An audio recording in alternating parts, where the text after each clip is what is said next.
কি আসছে না বাংলাদেশ সফরে? ৩ ম্যাচের ওয়ানডে ও ৩ ম্যাচের টি-20 সিরিজ খেলার জন্য এ মাসের শেষেই তো ভারত জাতীয় দলের বাংলাদেশ সফরে আসার কথা। আগামী মাসের প্রথমার্ধে ওই দুটো সিরিজের ৬টা ম্যাচ হবার সূচি রয়েছে। কিন্তু রাজনীতির বলি কি আরও একবার ক্রিকেট হলো? রাজনৈতিক কারণেই কি ভারতের এই বাংলাদেশ সফরটা আরও একবার বাতিল হয়ে গেল? সবকিছু মিলিয়ে আলোচনাটা করতে চাই। প্রথমত আপনাদেরকে একটু জানাতে চাই যে আমি মাঝখানের বেশ কিছুটা সময়, সপ্তাহ ২ এক সময় আসলে আমাকে এই সেটআপে আপনারা দেখেননি। আমার স্টুডিওতে ছিলাম না বলতে আমি আসলে একটু দেশেই ছিলাম না, দেশের বাইরেই ছিলাম। এই মাঝখানের সময়টা আপনাদের সঙ্গে কিছু ভিডিও করেছি, কিছু আলোচনা করেছি। কিন্তু সেইটা খুব নিয়মিত ছিল না। আশা করছি এখন থেকে আবারও আপনাদের সঙ্গে যোগাযোগটা স্থাপিত হবে, পুনঃস্থাপিত হবে। নিয়মিত যোগাযোগের জায়গাটা তৈরি হবে। নিয়মিত আপনারা ভিডিও পাবেন এবং আপনারা আপনাদের মতামত দিয়ে আমাদের এই নট আউট নোমান প্ল্যাটফর্ম, আমাদের এই আড্ডার যে জায়গাটা সেটাকে আবারও আগের মতো প্রাণবন্ত করে তুলবেন। কিন্তু আপনাদের সঙ্গে ফেরা, এক অর্থে ফেরা, স্টুডিও থেকে ফেরা যেটা বলতে পারি, সেইটা আসলে খুব ভালো খবর দিয়ে নয়। দেশে ফিরেই আমি যে খবরাখবর নিলাম বাংলাদেশ ভারতের এই সফর নিয়ে, ভারত যে বাংলাদেশে আসার কথা, সেই সম্পর্কে কোনো সুখবর আপনাদেরকে দিতে পারছি না আপাত দৃষ্টিতে। এবং ভারতের বাংলাদেশ সফরে আসার সম্ভাবনা এই মুহূর্তে প্রায় শূন্যের কাছাকাছি। সাম্প্রতিক যেই রাজনৈতিক টানাপোড়েনের জায়গাটা তৈরি হয়েছে, ২ দেশের মধ্যে, ভারত বাংলাদেশের মধ্যে যে আবারও টেনশনের জায়গাটা তৈরি হয়েছে, সেইখানটাতে আমার মনে হয় না যে এই সফরটা স্থগিত, বলা হচ্ছে স্থগিত, কিন্তু আদৌ কবে হবে, কিভাবে হবে বলা হচ্ছে না। মানে আন্ডারস্ট্যান্ডিং আমার যেটা, সেটা ঐরকম। ওইটা আসলে বিরাট প্রশ্নের মধ্যে যে আদৌ কি ভারত বাংলাদেশ সফরে আসবে কিনা, এবং রাজনীতির বলি কি আবারও ক্রিকেট বারবার কেন হতে হয়?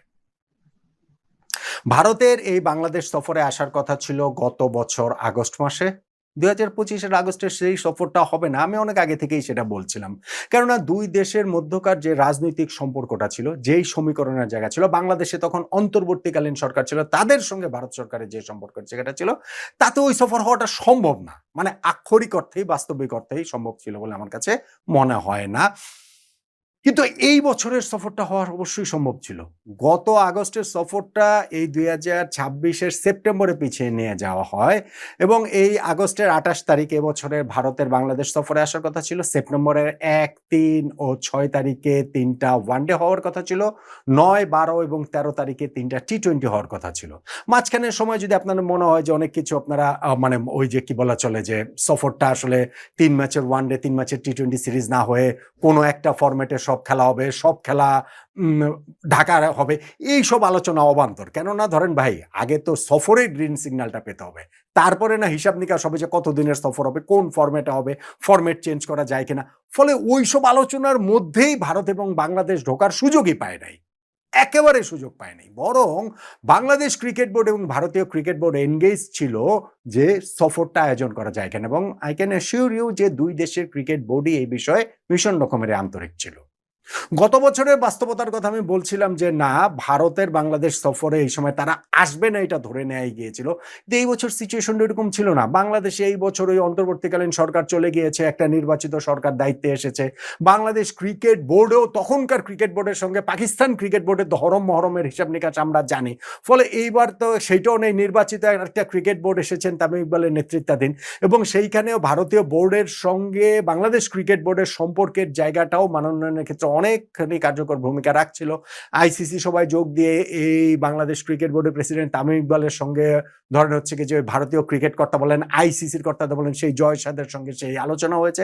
ফলে ভারত বাংলাদেশে আসার ব্যাপারে ভারতীয় ক্রিকেট বোর্ড অন্ততপক্ষে ভীষণ রকমেরই পজিটিভ ছিল, সেই কথাটা আমরা বলতে পারি। এবং আমার আসলে মনে হয়েছিল যে এই সফরটা ২ দেশের সম্পর্ক উন্নয়নের ক্ষেত্রে একটা ব্রিজ হিসেবে, একটা সেতু হিসেবে কাজ করতে পারে, কাজ করাটা উচিত। কিন্তু গত কয়েকদিনে বিভিন্ন ঘটনা প্রবাহ আমাদের এই পাশাপাশি দুটো দেশের রাজনৈতিক অঙ্গনে ঘটে গেছে, যেই কারণে এখন আবারও নতুন করে ভারত বাংলাদেশ সম্পর্কের উত্তাপটা ছড়াচ্ছে। বাংলাদেশে নির্বাচিত সরকার আসার পরের গত কয়েক মাসের মধ্যেও ভারতের সঙ্গে সম্পর্ক উন্নয়নটা যেই মাত্রায় হওয়ার কথা ছিল সেই মাত্রায় আসলে হয়নি। দেখেন, আমি রাজনীতির কোনো এক্সপার্ট না, রাজনীতি সম্পর্কে সম্যক জ্ঞান ডেফিনেটলি রয়েছে, বাংলাদেশে কার সেটা নেই। কিন্তু আমাদের প্ল্যাটফর্মও সেই রাজনীতি নিয়ে কথাবার্তা বলার না, আমি সেটা নিয়ে আলোচনা করতে চাচ্ছি না। আমি যেহেতু ক্রিকেটের জন্য যে কথাটা বলছিলাম সেটাতে হয়তোবা আমি ভেবেছিলাম যে এই ক্রিকেটের মাধ্যমে ভারত বাংলাদেশের সম্পর্ক উন্নয়নের একটা জায়গা তৈরি হতে পারে। অতীতের উদাহরণও রয়েছে। সেইখানটাতে ধরেন ওই যে পিং পং ডিপ্লোমেসি রয়েছে, ইউএসএ এবং চীনের মধ্যকার সেই শীতল যুদ্ধকার সমকালীন মানে সময়ের ১৯৭০-এর দশকের শুরুতে ২ দেশের টেবিল টেনিস খেলোয়াড়দের সফর বিনিময়ে, তারপরে আমেরিকার প্রেসিডেন্ট গেলেন চীন সফরে। এই সবকিছু মিলিয়ে ওই ping pong diplomacy, ping pong খেলার মাধ্যমে ২ দেশের সম্পর্কটা যে আবার সহজ হয়েছিল, সেই উদাহরণ তো হিস্ট্রিতে রয়েছে। ফলে বাংলাদেশ-ভারত সম্পর্কটা ক্রিকেটের মাধ্যমে আরেকটু সহজীকরণ হবে, সেই প্রত্যাশার জায়গাটা ছিল এবং সেই আলোচনার জায়গাটা ছিল। কিন্তু আমি বলছিলাম গত কয়েকদিনে ২ দেশের এই রাজনৈতিক উত্তাপটা আবার নতুন করে তৈরি হয়েছে। এই গত অল্প কিছুদিনের মধ্যে বাংলাদেশের সাবেক প্রধানমন্ত্রী শেখ হাসিনা তিনি দিল্লিতে একটা অনুষ্ঠানে সংবাদ সম্মেলন করেছেন, যেইটাতে বাংলাদেশ সরকারের পক্ষ থেকে কড়া প্রতিক্রিয়া ব্যক্ত করা হয়েছে। ২ দেশের সম্পর্কটা আবার একটা টানটান উত্তেজনার মধ্যে চলে গিয়েছে।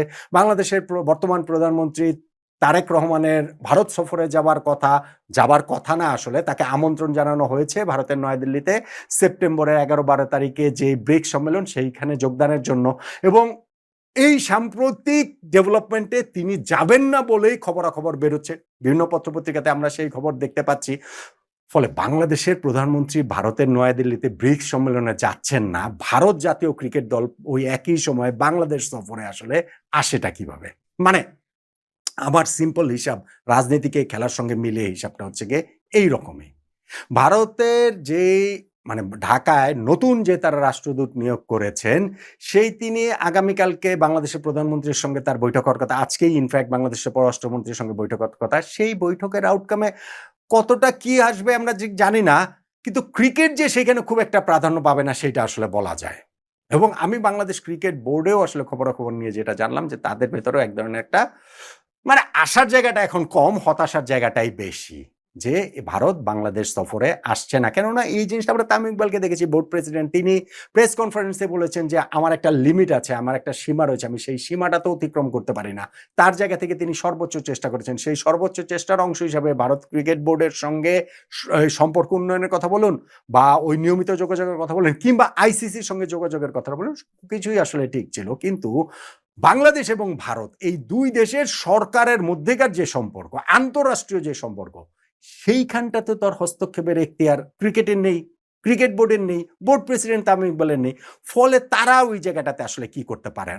আমার নরমাল আন্ডারস্ট্যান্ডিং হচ্ছে গিয়ে যে, যেহেতু এই গত সপ্তাহখানেক সময়ের মধ্যে বা গত এই ৩-৪ দিন সময়ের মধ্যে বাংলাদেশ ভারত সম্পর্ক নতুন করে আবার টেনশন ক্রিয়েট হয়েছে, এবং সেই টেনশনের একটা ফলশ্রুতিতেই বাংলাদেশের বর্তমান প্রধানমন্ত্রী আগামী মাসে ভারতের প্রধানমন্ত্রীর আমন্ত্রণ সত্ত্বেও ভারত সফরে যাচ্ছেন না ব্রিক্স সম্মেলনে যোগ দিতে।